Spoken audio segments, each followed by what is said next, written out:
Bom dia a todos, pessoal. Bem-vindos a mais uma aula de Introdução à Engenharia Química. Meu nome é Edson Cordeiro do Vale, do Departamento de Engenharia Química da URGS. Na aula de hoje, nós vamos ver um assunto bem importante. Vamos falar sobre pesquisa na universidade.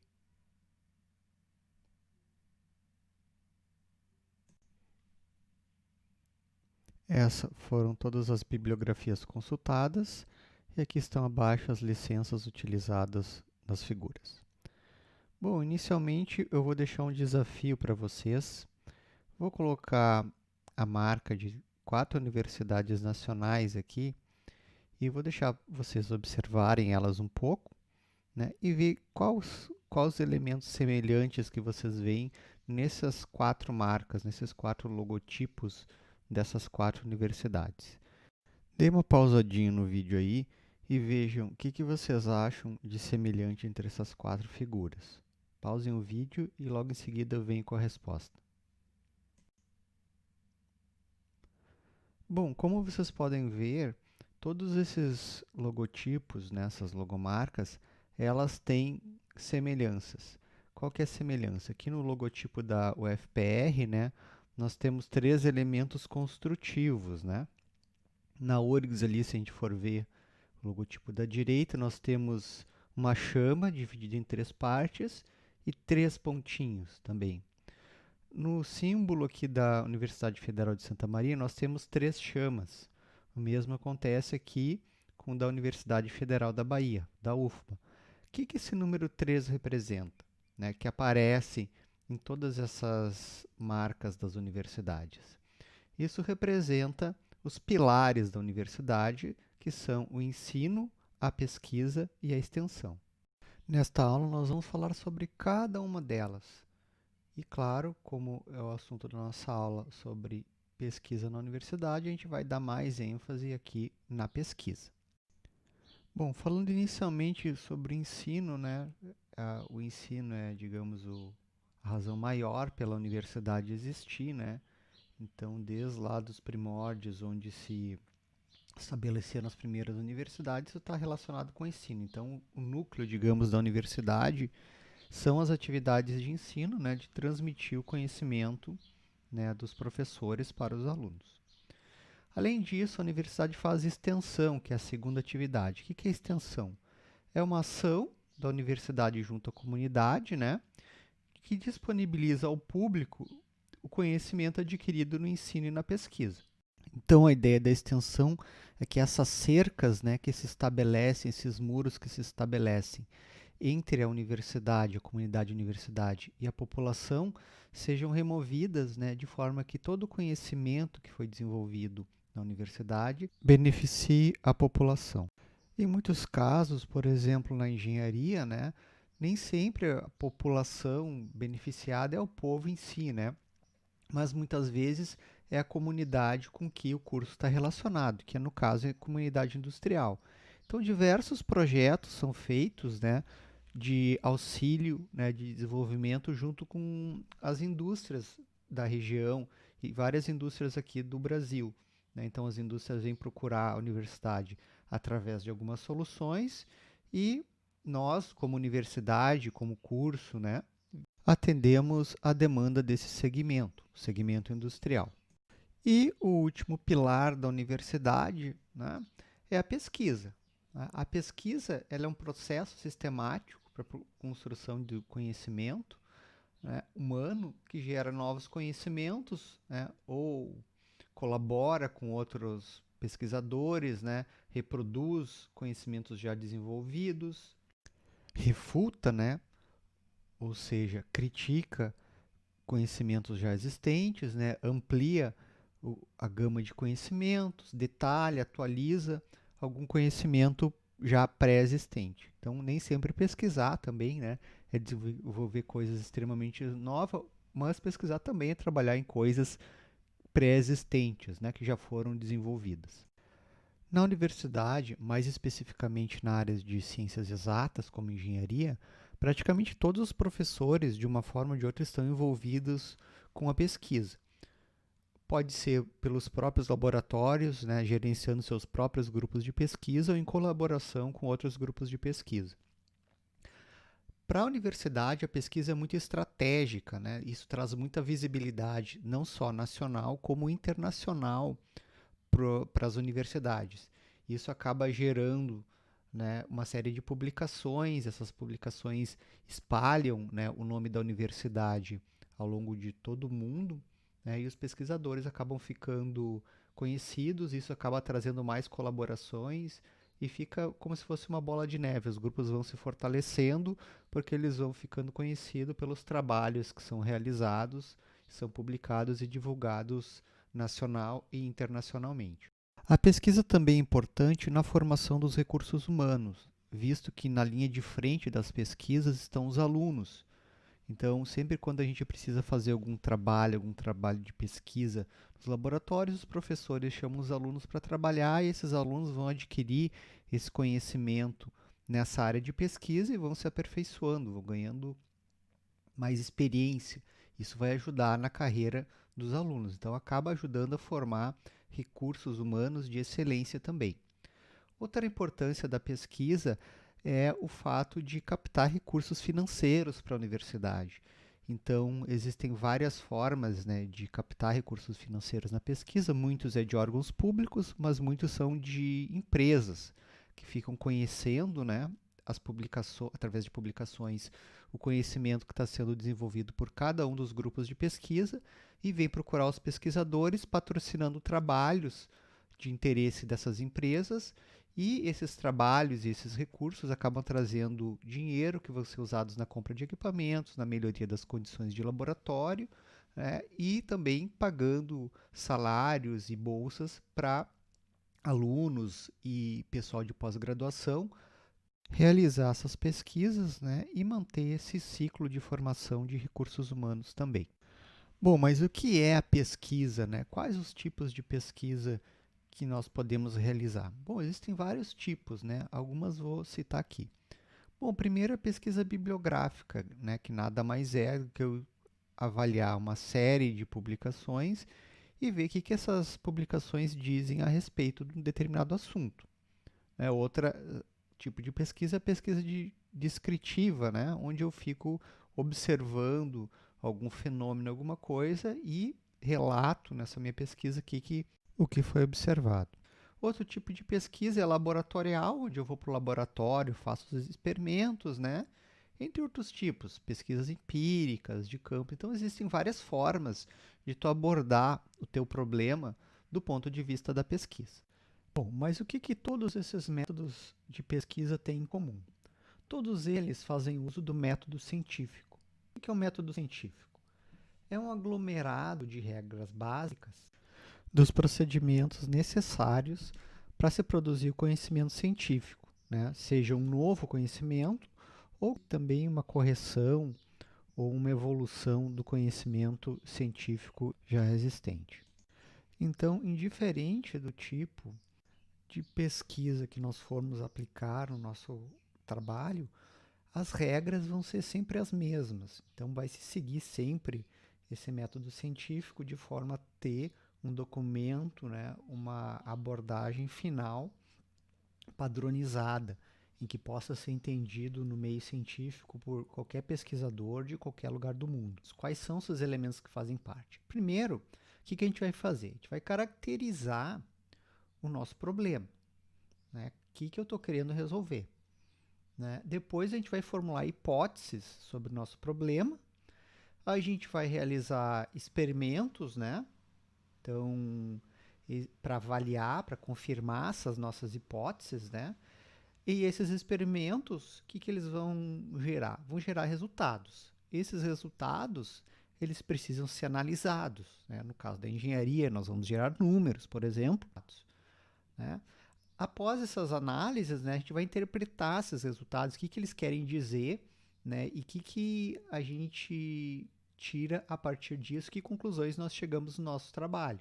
Essa fase de análise de resultados é onde nós confirmamos ou não as nossas hipóteses formuladas lá no começo do nosso problema.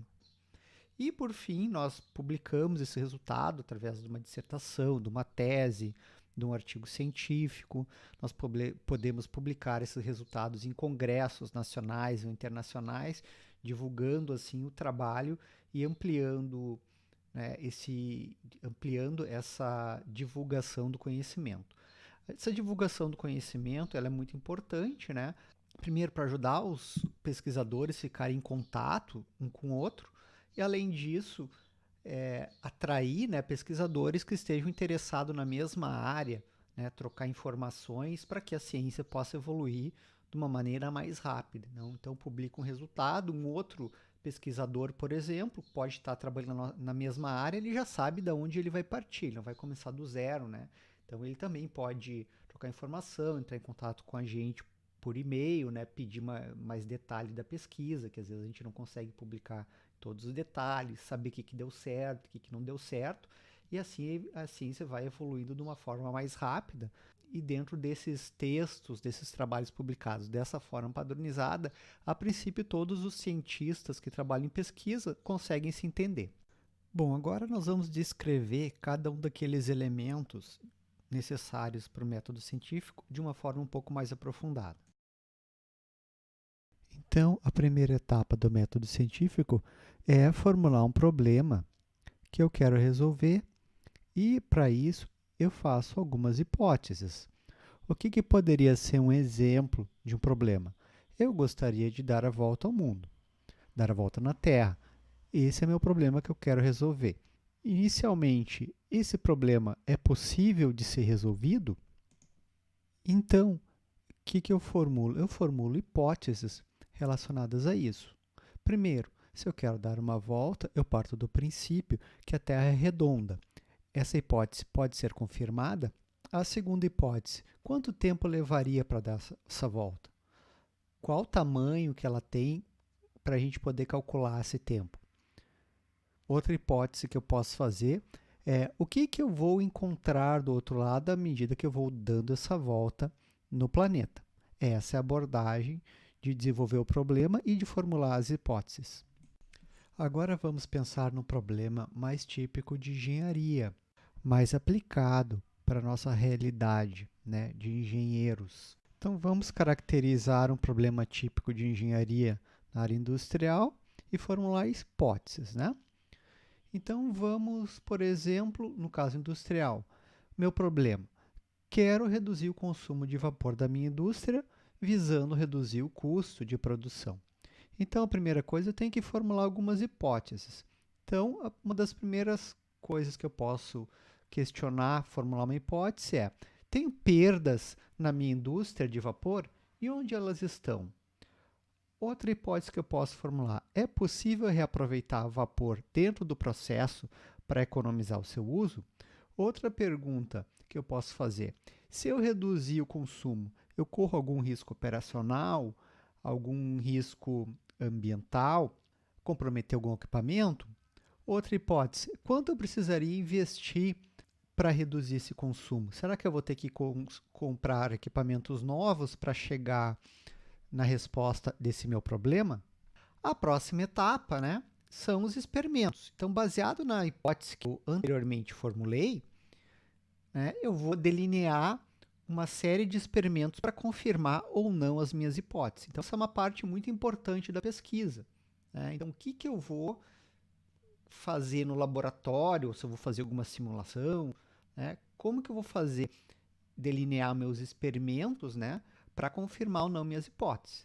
Né? Esses experimentos podem ser diretamente no laboratório, eles podem ser na indústria, no próprio processo, né, com ou sem interferência, eu posso só observar ou fazer uma mínima interferência no meu processo enquanto ele estiver ocorrendo. Eu posso fazer um experimento no modelo matemático, que a gente chama de simulação, né? Então a gente vai fazer um experimento simulado nos modelos de matemática dos meus equipamentos.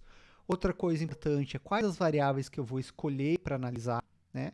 E outra coisa tão importante quanto escolher essas variáveis é em que faixa de amplitude eu vou escolher fazer esses experimentos. Então, por exemplo, se eu tenho uma temperatura, em que intervalo de temperatura eu vou fazer um teste? Vai ser entre 10 e 20 graus? Se for uma faixa de pressão, que faixa de pressão? Vai ser entre 1 e 5 atmosferas?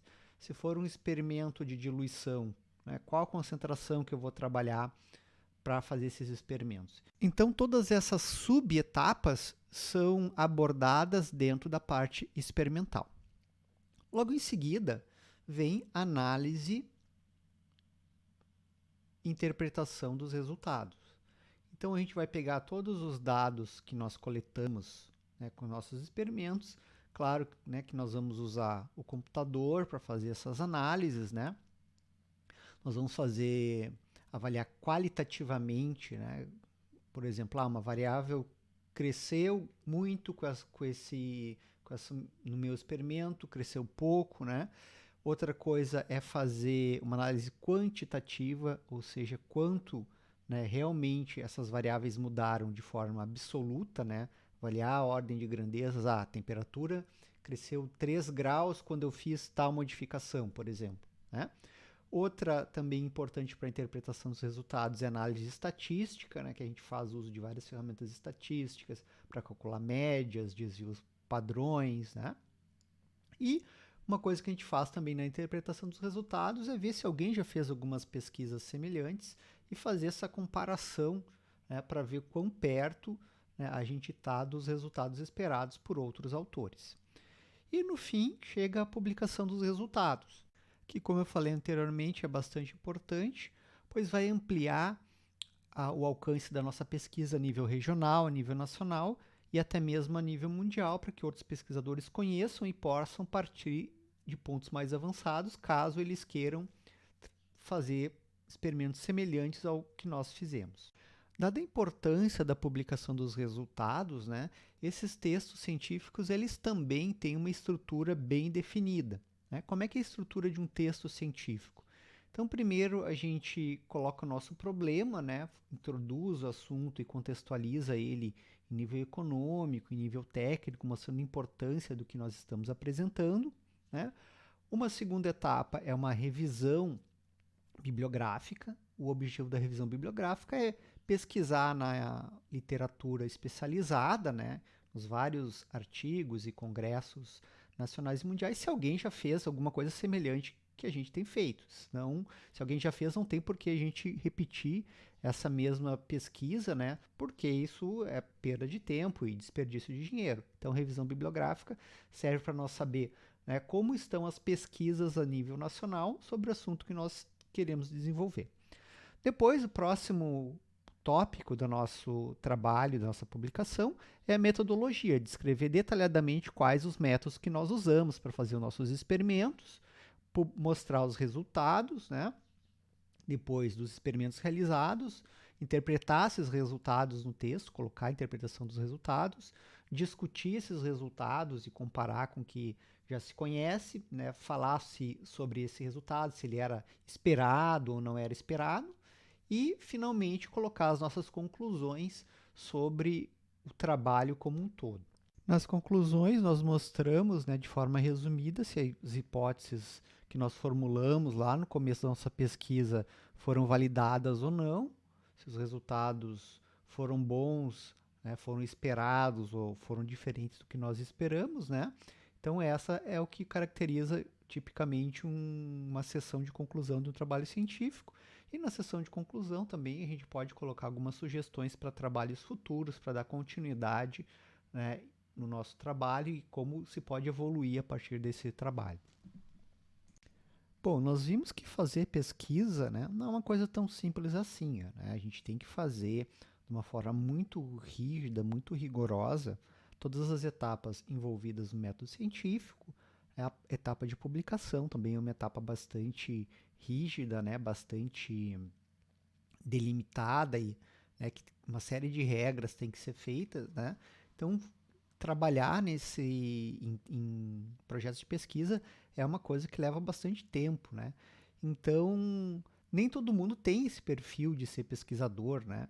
Então, a pergunta que eu faço, assim, né, mostrando assim o perfil de pesquisador que a sociedade nos mostra, né? Quem quer ser pesquisador, né? Então, a gente tem vários estereótipos aí que é a mídia, né? Os programas de televisão, as séries nos mostram de que é um pesquisador, né? Aquela pessoa que usa óculos, que faz experimentos malucos, que está sempre no laboratório, que não tem vida pessoal. né? Que as pessoas que só pensam em estudar, que não tem marido, não saem para se divertir. Essa é um estereótipo típico que a gente vê na sociedade no pesquisador. Mas na verdade não é bem assim, né? Falando um pouco mais sobre esse estereótipo, né? Uma revista fez uma pesquisa entre crianças entre 8 e 11 anos e fez a pergunta para as crianças: o que é ser um cientista, né? O que elas viam como um cientista? O que a televisão, o que a mídia apresentava para eles? E eles coletaram uma série de respostas, né, e fizeram um compilado dessas respostas que as crianças apresentaram nesse trabalho. Então eles colocaram na média, assim, né, no consenso, que são homens de cabelos brancos e arrepiados, estranhos, mas muito inteligentes, que vivem em laboratórios sombrios, provocando explosões todos os dias. Né? Então ali está o nosso cientistinha ali explodindo ali um frasco, né? Não são explosões eventuais, tá, pessoal? São explosões todos os dias, né? Na verdade, assim, o que a gente precisa para ser um pesquisador, né? Existe um perfil, né, que, em geral, os pesquisadores têm que ter para se sair bem nesse ramo de pesquisa, né? Primeiro, ele tem que ter paixão pelo conhecimento, né? Criatividade, ver e delimitar com precisão os problemas. Então, não adianta a gente querer resolver todos os problemas do mundo, a gente tem que tentar delinear esses problemas e resolver dentro da nossa capacidade, né? Então, por exemplo, eu não posso trazer como um problema para mim como pesquisador acabar com a fome no mundo, né? Mas eu como pesquisador talvez eu possa pensar em resolver um problema um pouquinho menor, que é, por exemplo, aumentar a produtividade de um determinado alimento numa região, para que esse alimento seja mais produtivo, e acabe alimentando mais pessoas com um menor número de hectares plantados, por exemplo. Então, isso é um problema um pouco mais delineado e persistência em perseguir soluções para os problemas. Né? Não se pode desistir com qualquer imprevisto. Às vezes, nós pesquisadores, né, falta dinheiro para fazer alguma coisa, né, ou a gente não chega no resultado que a gente quer, o experimento não dá certo, tem que repetir. Então, essa persistência é muito importante. Mas esse é um pesquisador genérico, né? Esse é um pesquisador de qualquer tempo tem que ter essas características. Mas o pesquisador de hoje, né? Em 2020, como tem que ser esse pesquisador? Então, a primeira coisa, a capacidade administrativa, principalmente porque é necessário gerenciar pesquisas, gerenciar verbas, né? Ter um cronograma. Geralmente as pesquisas têm tempo para começar e tempo para acabar. Esses prazos são cobrados, né? Então essa capacidade administrativa de tempo, de recursos, de pessoas é muito importante. Segundo, aptidão e liderança, espírito empreendedor, para o espírito empreendedor, né? Então a gente tem que pensar também, né, em desenvolver também nossa pesquisa voltada a produtos e atender coisas da sociedade, né? Transformar em produtos que vão finalmente atender a sociedade e melhorar, de certa forma, a qualidade de vida. Saber trabalhar em grupo, que é muito importante, né? Todos os grupos de pesquisa são grupos heterogêneos, né? Com muitas pessoas.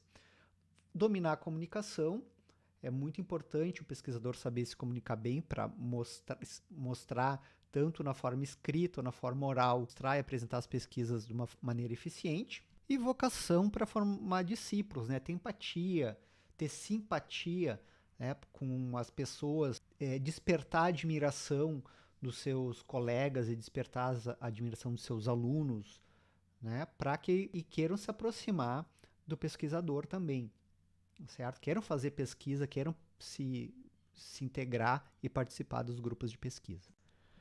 Bom, vocês devem estar se perguntando como é que é feita a pesquisa na universidade, né? Eu quero me envolver com a pesquisa, o que eu preciso fazer? Bom, inicialmente existem várias etapas na pesquisa, né, que se faz dentro da universidade. A gente começa com o básico, né? Então, quando vocês são alunos de graduação, existe o que a gente chama de iniciação científica, né? Então, a iniciação científica, né, é feita por alunos de graduação. Em média, se tem uma dedicação semanal de 20 horas. Esse trabalho de iniciação pode ser voluntário ou remunerado, né? E esse período de 20 horas semanais ele é feito, né, para evitar que o aluno prejudique o andamento né, das disciplinas. Então, essa iniciação científica ela é feita, né, é um procedimento padrão, já normalizado bem pela universidade. No final do curso, todos os estudantes de engenharia química eles têm que fazer o que a gente chama de trabalho de conclusão de curso, também conhecido como TCC, né? Abreviatura de trabalho de conclusão de curso, onde ele vai escrever um texto científico nos formatos aquele mostrados para vocês anteriormente. Então é como se fosse uma pesquisa onde ele vai propor um tema da indústria onde ele está estagiando, né? Ou de algum laboratório onde ele já estagiou, fez iniciação científica, ou ele conversa com algum professor, pede para um professor sugerir um tema para ele pesquisar.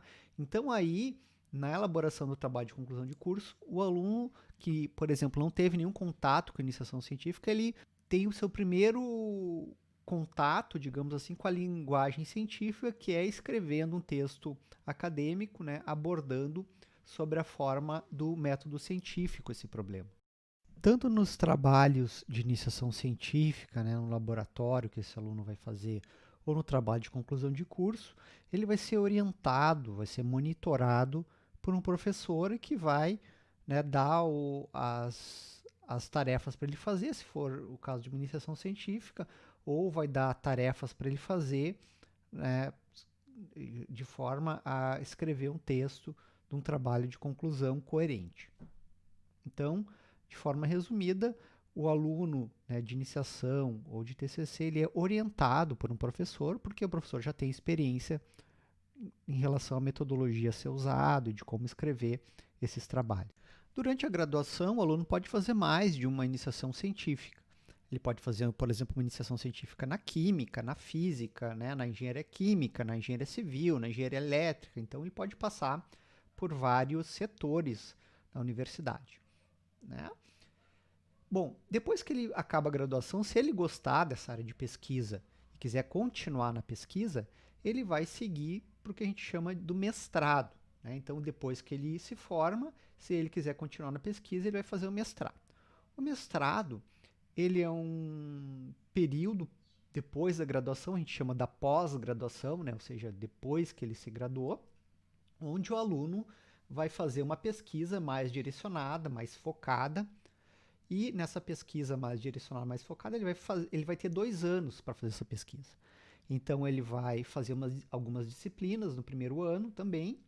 Depois que acabando essas disciplinas, ali pelo metade do primeiro ano, depois dos 8, 9 meses de iniciado o mestrado, ele vai seguir só fazendo a pesquisa dele, certo? No mestrado, o aluno escolhe qual área que ele vai escolher pesquisar. Então, ele vai ver todos os projetos de pesquisa de todos os professores e ver desses projetos de pesquisa qual interessa mais, né? Ou qual área de pesquisa de determinado professor é de seu interesse. Então, o aluno escolhe o que ele vai fazer no mestrado, né? Existe um evento nos programas de pós-graduação onde são apresentados as linhas de pesquisa dos professores e o aluno vai conversando com os professores o que achou mais interessante. O aluno também pode propor um projeto de pesquisa. É um pouco menos comum, mas ele pode. Por exemplo, um aluno que veio da indústria, eles estão com um problema na indústria, eles querem abordar esse problema de uma forma mais metodológica. E o mestrado, né, permite isso, que o aluno delinee o seu próprio problema e pesquise numa área mais aplicada ou de seu interesse. O que é importante salientar é que durante esse período o aluno não vai estar sozinho, ele vai estar sob a orientação de algum professor, né? Então o professor vai dando os passos e vai orientando, vai dando ideias para ele desenvolver o trabalho. Claro que o professor não vai fazer o trabalho, ele, né, para dar mais independência, né, e deixar que o aluno aprenda mais a metodologia científica, o professor vai dar uma orientação geral, mas quem vai desenvolver o trabalho como um todo vai ser o aluno. Bom, obtidos os resultados do mestrado, esse aluno vai escrever o que nós chamamos de uma dissertação de mestrado, né, um documento, né, de várias páginas, aí 50, 80 páginas, e nesse documento ele vai ser exposto para uma banca que vai ler esse trabalho, ele vai fazer a apresentação desse trabalho para essa banca, e a banca vai aprovar ou não esse trabalho de acordo com os resultados que ele obteve, de acordo com o texto escrito, de acordo com a apresentação que ele fez para essa banca. E se esse trabalho for aprovado, né, a banca vai sugerir correções no texto. E se esse trabalho finalmente for aprovado pela banca, ele vai ganhar o título de mestre, né? Então, ele ganha esse título como pesquisador com nível de mestrado. Depois que ele acabar o mestrado, quiser seguir na área de pesquisa, ele pode continuar na área acadêmica ainda e seguir para o doutorado.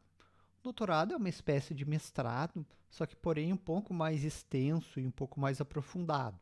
No doutorado, o aluno vai ter 4 anos para apresentar o que nós chamamos de tese de doutorado, onde é um documento mais extenso, mais detalhado e com contribuições científicas mais relevantes, porque ele vai ter mais tempo, né, e ele vai ter mais tempo para se aprofundar mais no assunto, podendo propor soluções mais elaboradas e mais complexas. No doutorado, ele segue uma estrutura semelhante ao mestrado, onde no final do doutorado, o estudante, o aluno, vai fazer uma tese, que nós chamamos, é como se fosse uma dissertação, um documento escrito. Ele tem que publicar artigos em periódicos nacionais ou periódicos internacionais, e no fim ele vai apresentar os resultados do trabalho para uma banca, e se ele for aprovado, né, perante essa sessão, né, pelo texto e apresentação dele, o candidato ganha o título de doutor. Com o doutorado, né, a pessoa, digamos, já tem o mais alto título de pesquisador que existe, né? O que ele pode fazer após o doutorado é fazer um pós-doutorado, onde ele vai fazer estudos com tempo variado, né, cujo objetivo principal é desenvolver um pouco mais de conhecimento na área e também publicar artigos, né, e aumentar o número de publicações científicas e divulgação dos seus trabalhos. Bom, o fim da carreira, digamos assim, o topo do topo das carreiras, né, é quando o doutor ou pós-doutor ele vai ser professor, né? Então, na universidade, ele vai ter oportunidade de gerenciar uma equipe, de chefiar uma equipe de pesquisa, né, de ter e construir seu próprio laboratório, coordenar suas equipes, né, comprar equipamentos, enfim, dentro da universidade ele vai ter oportunidade de fortalecer, né, e vai fechar o ciclo. Ele vai contratar mais alunos de iniciação científica, ele vai orientar mestrandos, ele vai orientar os doutorandos, e, né, formar doutorandos que vão virar professores, e assim vai se tecendo, digamos, a rede de pesquisa a nível acadêmico na universidade. Bom, conhecendo todos, né, como é que funciona a pesquisa na universidade, eu faço essa pergunta para vocês, né? Quem quer ser um cientista? Quem quer ser pesquisador? Né? É uma carreira bem interessante, né? Uma linha de carreira bem interessante, com muitos desafios, né? Onde a gente não tem monotonia no nosso dia a dia, né? Claro que muitos de vocês, né, vão ter um perfil mais para trabalhar na área industrial, alguns mais na área burocrática, né, na área corporativa, alguns na área voltada mais para o empreendedorismo, mas a carreira de cientista, de pesquisador, é uma opção, né, bem interessante, bastante desafiadora para quem tem esse perfil de curiosidade, né, de receber e enfrentar desafios, né? Desenvolver ciência, desenvolver tecnologia, né, para a sociedade, para o país. Então, fica aí para vocês darem uma pensadinha, né, o que vocês acharam e se vocês achariam interessante seguir essa linha, essa carreira na área de ciência e de pesquisa. Então, fazendo aquele nosso resumo final da apresentação de hoje, né? O que nós vimos hoje na nossa aula? Vamos nos recordar. Primeiro, nós fizemos a definição de pesquisa, né? Vimos a importância da pesquisa na universidade, vimos metodologia de pesquisa, o método científico, né? O perfil do pesquisador e finalizamos a nossa aula por hoje. Muito obrigado pela atenção.